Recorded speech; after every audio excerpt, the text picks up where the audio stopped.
नारद जी ने कहा, जब भगवान प्रकट हो गए तो विष्णु कांता, वैसे तो विष्णु की बहुत कांता है, गोलोक में 3, वैकुंठ में 3, 16,108 द्वारिका में कितने कितने हैं, सब कांता है, विष्णु प्रिया है सब। तो विष्णु कांता शिरोमणि भी प्रकट हुई होगी। जब ये सब कांताओं में जो शिरोमणि है वो कहीं ना कहीं प्रकट हुई होगी, क्योंकि भगवान पूर्ण अवतार आए हैं, तो वो भी पूर्ण अवतार लेके ही आई होगी।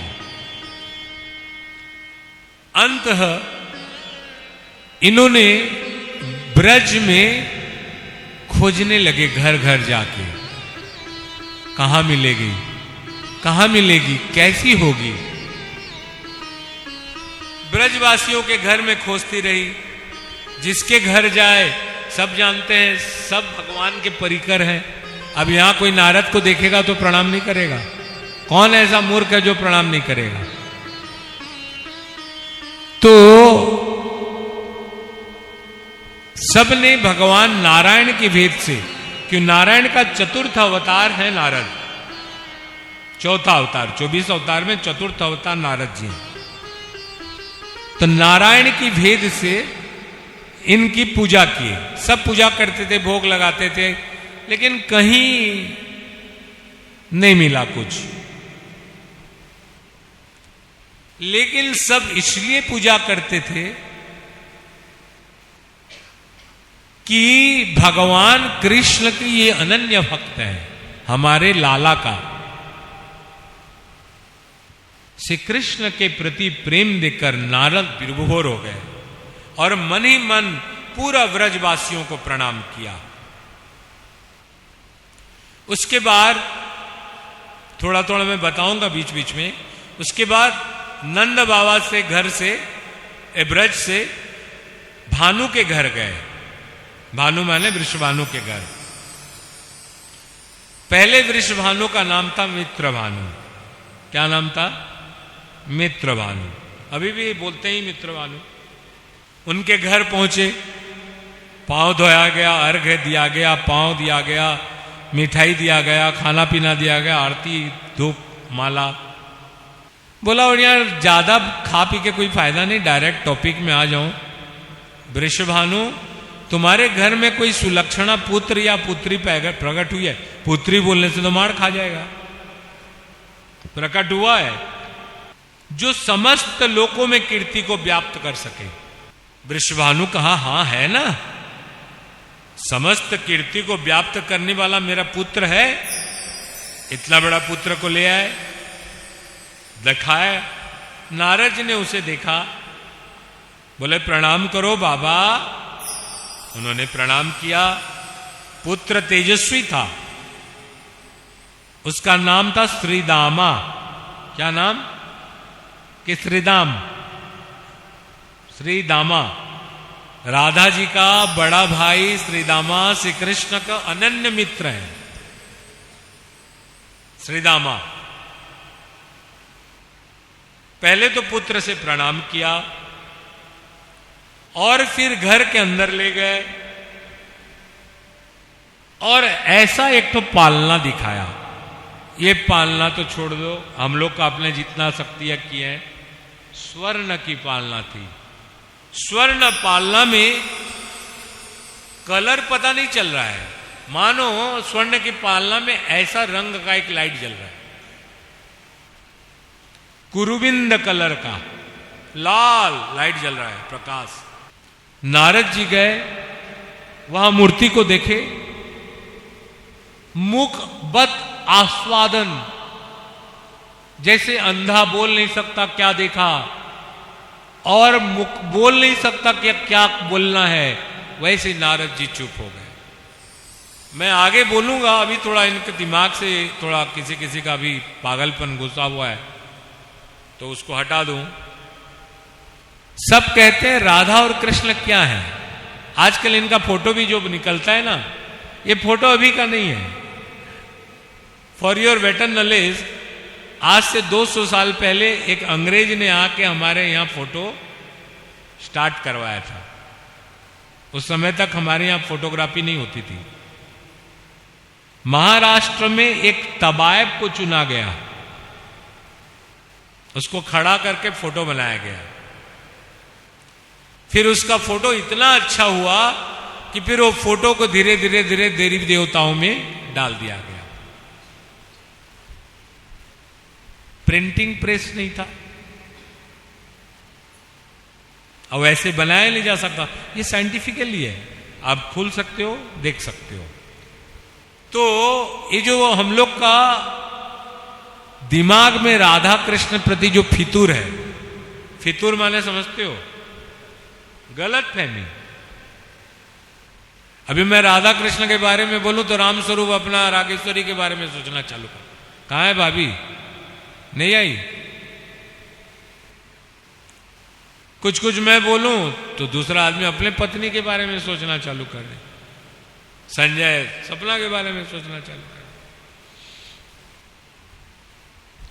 अगर जिसका प्रवचन सुने 30 साल में सत्यनारायण पांडे का प्रवचन सुनकर अगर राधा शक्ति का आपको पता नहीं चला तो मान के चलो, अगर ये समझे आप प्रवचन सुनकर कि ये दोनों लव बर्ड हैं, तो मान के चलो ये आपका कमी नहीं, प्रवचनकर्ता का कमी है।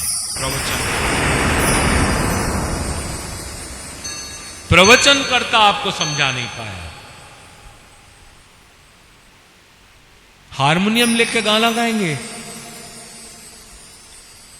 ऐसी दीवानी थी राधा। कब दीवानी हुई भाई? उसको दीवानापन बोलते हैं। ऐसा कोई पत्नी देखे हो जो पति कहीं चला जाए तो उसके पीछे दौड़ दौड़ के भाग जाए? शादीशुदा लेडीज को देखे हो कि गागर लेके चले जाए? एक छोटी सी कहानी, एकदम छोटी सी। दो सास और बहू थे, चारों तरफ चर्चा हुआ कि ब्रज में सबसे बड़े सती कौन है। चर्चा हुआ श्री राधा सती शिरोमणि। बोले वो तो शादी किया है, कृष्ण से प्रेम करता है।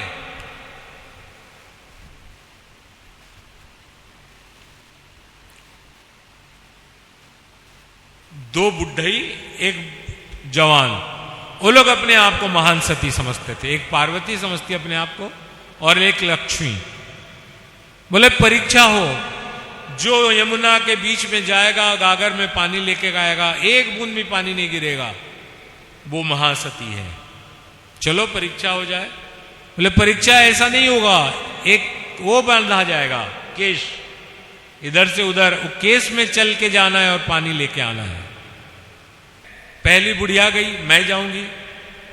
इतना हिली कि बुढ़िया नदी में डूब गई। बहू गई, मैं ही सती हूं इसके बाद तो।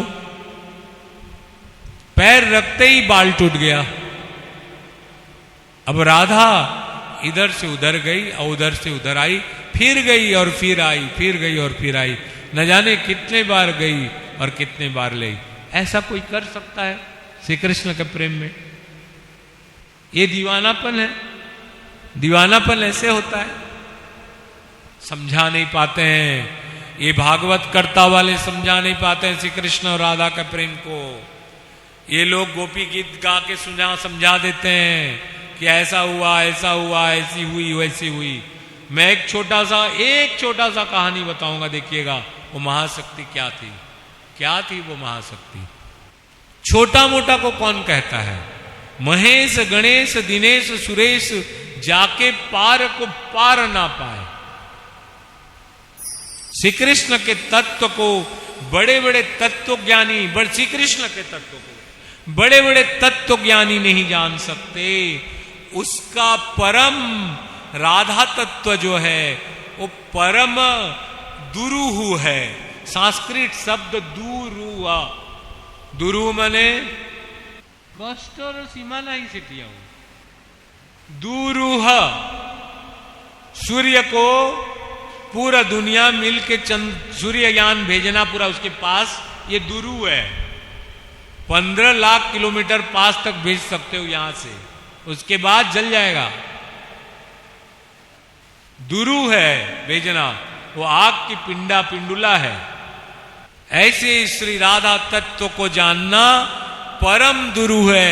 इसलिए राधा तत्व नहीं जान के पाने के कारण कोई शास्त्र में लिखित नहीं हुआ, इसलिए कोई शास्त्र में इसका गीत गाया नहीं गया, इसलिए इसकी कोई भागवत नहीं बनी, इसलिए कोई इसका ग्रंथ नहीं बना। बड़े बड़े महापुरुष आए और जो अनुभव किए श्री कृष्ण राधा प्रेम को, उसको व्याख्यान किए। अगर आज हम लोग सोच रहे हैं, आज क्या है, राधा जन्मोत्सव, और हम लोग सोचते हैं राधा के बारे में हम लोग प्रवचन सुन रहे हैं या कर रहे हैं, तो ये डिठाई है। डिठाई माने परम डिठाई है। क्या होता है डिठाई माने? जबरदस्ती, जबरदस्ती समझना। हाँ, जिस पे किसी चीज का असर ना हो। ठीक, एकदम राइट। डिठाई है, राधा तत्व का चर्चा परम डिठाई है, कोई चर्चा नहीं कर सकता। अगर श्रोता में, अगर वक्ता के हृदय में ये दोनों अपने चरण कमल का प्रकाश डालें, देखो, अगर लाइट जलाएं, देखो, हमारे बारे में आज इतना सुनो, तो बस उतने ही सुन पाएंगे। देवी भागवत किताबों में लिखा हुआ है, 1000 पंडित देवी भागवत करते हैं, 1000 पंडित एक से करते कर देंगे। राधा तत्व परम दुरु है। एक तो वक्ता नहीं मिलेंगे, और वक्ता मिल गया तो उत्तम श्रोता राधा के बारे में नहीं मिलते। हम लोग बहुत भाग्यवान हैं। वक्ता जो हो ना हो, श्रोता बढ़िया है। इसलिए श्रोता बढ़िया रहता है तो वक्ता भी अच्छा ही हो जाता है। बोल सांचे दरबार की जय। हाँ, और जोर से कहो तो जय हो। तुम लोग नहीं चिल्लाओगे तो ही चिल्ला देगा। राधे रानी सरकार की। वाह, बैठे रहो लड्डू खा के। मेकअप किए हैं, गाल में नथनी मतनी। तुम सपना क्यों नहीं पहनी हो, तुमको नहीं पता है? राधा जी के प्रोग्राम में पूर्ण, जब ये देखेंगी, हाँ पीछे पील लेना, देखेंगे कि मेरा बेटी स्वपूर्ण श्रृंगार में है, आशीष देती, मन जाहिरा के मिले सोबर, कृपा करती हैं, आशीष देती हैं। इसलिए हमेशा भगवान के जाए तो राम स्वरूप जैसे मलिन कपड़ा पहन के मत जाया करो। आज पहना हुआ है डांट से, हमेशा सुंदर वस्त्र, नहा धो के। इसीलिए सारे देवता मंदिर से दूर हो रहे हैं, इसलिए जगन्नाथ अंदर चले गए, इसलिए देवी समलई अंदर चले गई। बाथरूम से आते हैं बिना कपड़ा पहने, मां के पास चले गए चरणामृत ले। पहले के जमाना सत्यलोक था, सत्ययुग था। आज वो जमाना नहीं है। भगवान के पास जब भी जाओ तो कम से कम नहा धो के स्नान करके अच्छा कपड़ा पहन के जाओ, वरना दूर से प्रणाम कर दिया करो। अब नारद जी कहते हैं, कहानी चलता रहेगा ना, नारद आपको धारा प्रवाहिक मिल रहा है कहानी ना, बीच बीच में एक एक छोटा छोटा सा। ब्रह्मलोक, इंद्रलोक, रुद्रलोक,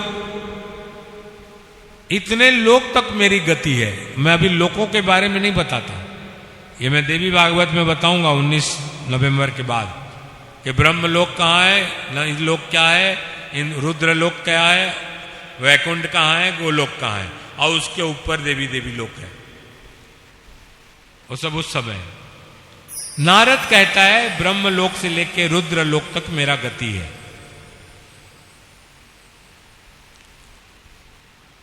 परंतु ऐसी, कहां बैठा है अभी, पालना में, ऐसी सुंदर कोटि का इतनी शोभा का कोई स्त्रियों में इसके 1/100 अंश भी मैंने नहीं देखा। मैंने देखा बड़े बड़े देवी देखी, लेकिन कोई देवी का इसका 1/, ये तो अभी बच्ची है, 1/100 अंश नहीं देखा। जिसके रूप में सारे चराचर मोहित हो रहा है। कौन बोल रहा है? कौन बोल रहा है? नारद जी। जिसकी इस सब ना जब सुनेंगे ना ऑडियो में, गए आपका लगेगा, रात को लगाइएगा और सुनिएगा। और जो देवी राधा जी का चरित्र को सुनता है, भव बाधा और कोई काटने वाला नहीं है, लक्ष्मी वैभव दे देगी। राम तो कहते हैं निर्मल मन कोई सो मोहि पावा। कहां से निर्मल मन करेंगे बताओ? छल छिद्र न भाव।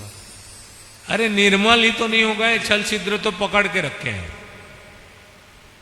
मैं पहले जाता था कलकत्ता में, तो आप लोग जैसे सिंगल लोग आते थे, महापुरुष लोग नहीं, पहले उस समय तो आप लोग का गाना तो जहां बजाते थे। मैं जब गाना गाता था तो मेरे को सिंगर समझ लेते थे, मेरा साउंड कम कर देते थे। मैं बोलता था दिग्बलम मानुषम बलम अहो दैव परम बलम। इन लोग का बुद्धि देखो। एक जमाना वो भी था। बोले एक अंश भी मैंने ऐसा नहीं देखा। क्या करो, जीवन की अविज्ञता बीच बीच में आ ही जाती है। बच्चों को माँ बाप बोलते हैं ना, तुम क्या जानते हो, हमने ये किया हुआ है, बस वही समझो। आप लोग मेरे नजर में जितने बड़े हो जाओ, मेरे बच्चे ही हो। बिना बाप व्यास गादी कभी भी किसी को डिटेक्ट नहीं कर सकता। सही। जो व्यास गादी किसी और को किसी दूसरे नजर से देखता है, वो सीधा नरक में पड़ता है। वो व्यास गादी वाला नरक में पड़ता है। इसलिए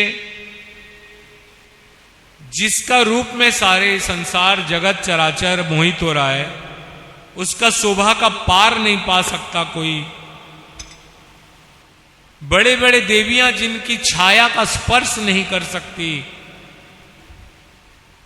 मैं जब इनको देखता हूं तो गोविंद के चरण में मेरा रति प्रेम बढ़ जा रहा है।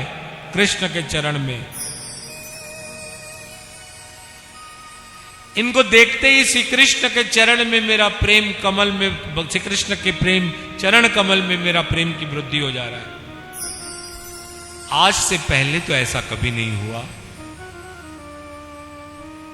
अतंत अस्तु, इतनी वैभव देने वाली ये देवी कौन है?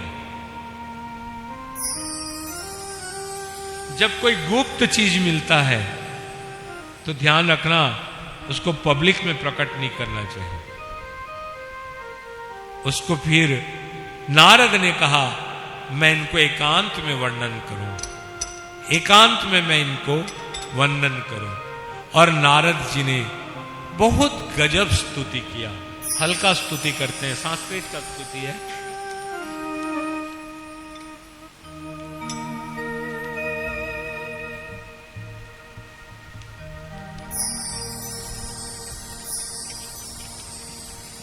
तत्व विशुद्ध सत्यासु शक्ति विधात्मिका परा, परामानंद संदोह ददती वैष्णव परा, कलयाश्वर्य विभवे ब्रह्म रुद्रा विदुर्गमे, योगीन्द्राणा ध्यान पथम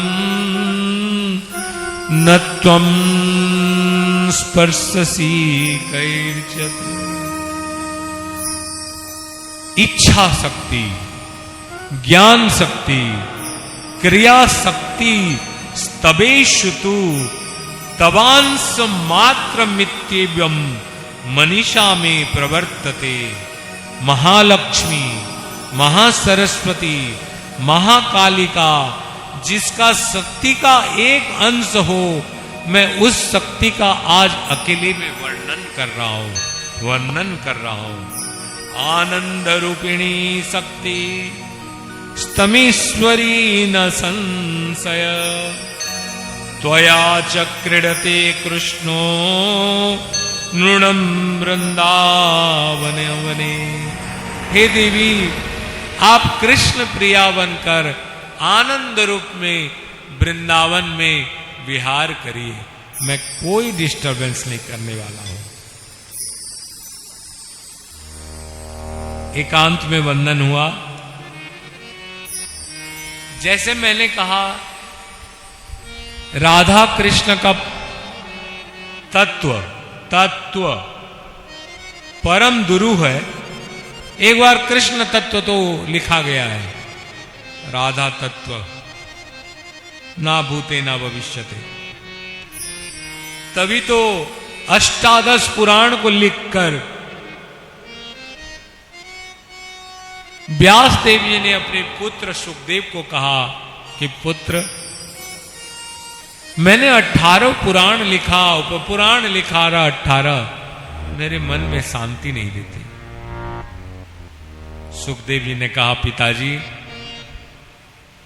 ज्ञान मिल गया आपको, आपको प्रेम नहीं मिला। क्या नहीं मिला? प्रेम कहां मिलेगा पुत्र? एक ही जगह पर मिलेगा, जहां प्रेम की अधिष्ठात्री देवी स्वयं विराजमान होती हैं।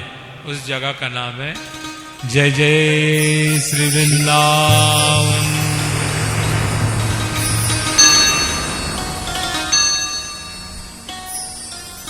वृंदावन में आपको प्रेम प्राप्त होगा। व्यास देव जी वृंदावन गए और एक एक चीज को देखे और बोले, श्री राधे करुण, श्री राधे तेरे चरणन की रज पाऊं, श्री राधे तेरे चरणन की रज पाऊं, श्री राधे तेरे चरणन की रज पाऊं, श्री राधे तेरे चरणन की रज पाऊं, बैठी रहूं कुंजन के भीतिन, बैठी रहूं कुंजन के भीते, बैठी रहूं कुंजन के भीतिन, बैठी रहूं कुंजन के भीतिन, श्यामा श्याम मैं गाऊं, किशोरी मेरी प्यारी तेरे चरणन की रज पाऊं, श्री राधे तेरे चरणन की रज गाओ,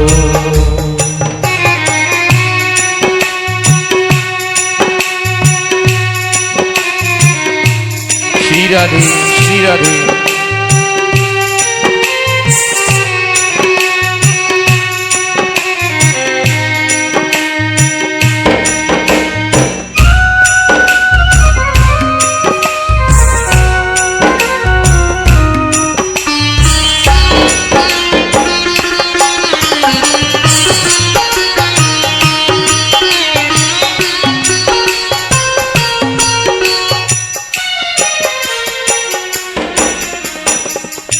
जारज ब्रह्मा दिक सुख नारद, जारज ब्रह्मा दिख जुग जा, जारज ब्रह्म रज, वृंदावन की रज, जारज ब्रह्मा दिक सुख नारद, सोरज नैन लगाऊं, किशोरी तेरे चरणन की रज। श्री राधे तेरे चरणन की रज गाओ।